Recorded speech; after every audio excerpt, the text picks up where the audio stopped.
রাজধানীর পল্লবীতে পারিবারিক কলহ ও আর্থিক সংকটের জেরে দুই সন্তানকে হত্যার পর আত্মহত্যার চেষ্টা করে বাবা আব্দুল আহাদ। ঘটনার কারণ জানতে স্ত্রী রোজিনাকে জিজ্ঞাসাবাদ করছে পুলিশ। অন্যদিকে আজিমপুর থেকে অপহরণের ২৪ ঘন্টার মধ্যেই অপহৃত শিশু উদ্ধার ও অপহরণকারীকে শাপলাকে গ্রেফতার করেছে র্যাব। রিপোর্ট করছেন ঐশী গোস্বামী প্রমা। স্বজনরা জানান, সকালে তাড়াহুড়া করে বাসায় এসে দুই সন্তানকে নিয়ে অন্য রুমে যান বাবা আব্দুল আহাদ। পরে একে একে ধারালো ছুরি দিয়ে গলা কেটে হত্যা করে ৭ ও ৩ বছর বয়সী দুই ছেলেকে। এরপর গলায় ছুরি চালিয়ে আত্মহত্যার চেষ্টা করে ঘাতক পিতা নিজেও। টের পেয়ে আব্দুল আহাদের শ্বশুর এলাকাবাসীকে জানালে পুলিশে খবর দেয় তারা। এরপর গুরুতর আহত আহাদকে উদ্ধার করে ঢাকা মেডিকেল কলেজ হাসপাতালে পাঠায় পুলিশ। আব্দুল আহাদের শ্বশুর জানায়, অভাব অনটনের কারণে প্রায়ই স্বামী স্ত্রীর মধ্যে ঝগড়া লেগে থাকত। টাকার জন্য স্ত্রীকে নানাভাবে চাপ প্রয়োগ করতেন আব্দুল আহাদ। এমনটাই জানায় স্ত্রী রোজিনা।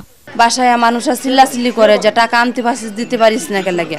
তা আমারে বলে মানুষের টাকা পাই, টাকা দে। তা আমি টাকা কোয়ান্তে দিব? আমি তো আমার বাসা বাড়া আমি কাউন্ট করছি, আমার কিছুই দেয় না। আমার দেখতে তার গলাত লাগাই দিচ্ছে। পারিবারিক কলহের জেরে এ ঘটনা ঘটেছে বলে ধারণা করছে পুলিশ।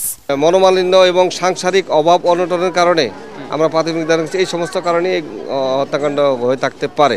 তবে প্রকৃত ঘটনা আমরা মামলা তদন্ত পরে জানতে পারবো, ঘটনা তদন্ত পরে। এদিকে রাজধানীর আজিমপুরে এক বাসায় ডাকাতির পর অপহৃত শিশু ফারজানা আক্তারকে ২৪ ঘন্টার মধ্যে উদ্ধার করেছে র্যাব।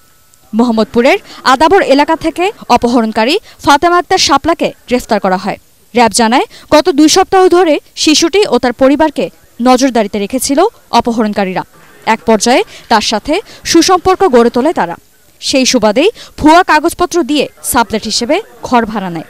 অপহরণকারী চক্রের যে মহিলার কথা আমি বলছি, যে শাপলা, তিনি তার সহযোগী ৩ জন, তার চাচাতো ভাই পরিচয় এবং গ্রাম থেকে কিছু চাল নিয়ে আসবে এই কথা বলে ৩ জন ছেলেকে সেই বাসায় নিয়ে আসেন এবং ভিকটিমের মায়ের কাছ থেকে এই ৮ বছর জাইফা বা মেয়েকে তারা ছিনিয়ে নেন এবং তাকে এক ধরনের স্প্রে করেন তার নাকে এবং বাচ্চাটাকেও একটা স্প্রে করে অচেতন করে ফেলেন। অপহরণকারীদের বাকি সদস্যদের গ্রেফতারে অভিযান চলছে বলেও জানায় র্যাব। ঐশী গোস্বামী প্রমা, এটিএন বাংলা, ঢাকা।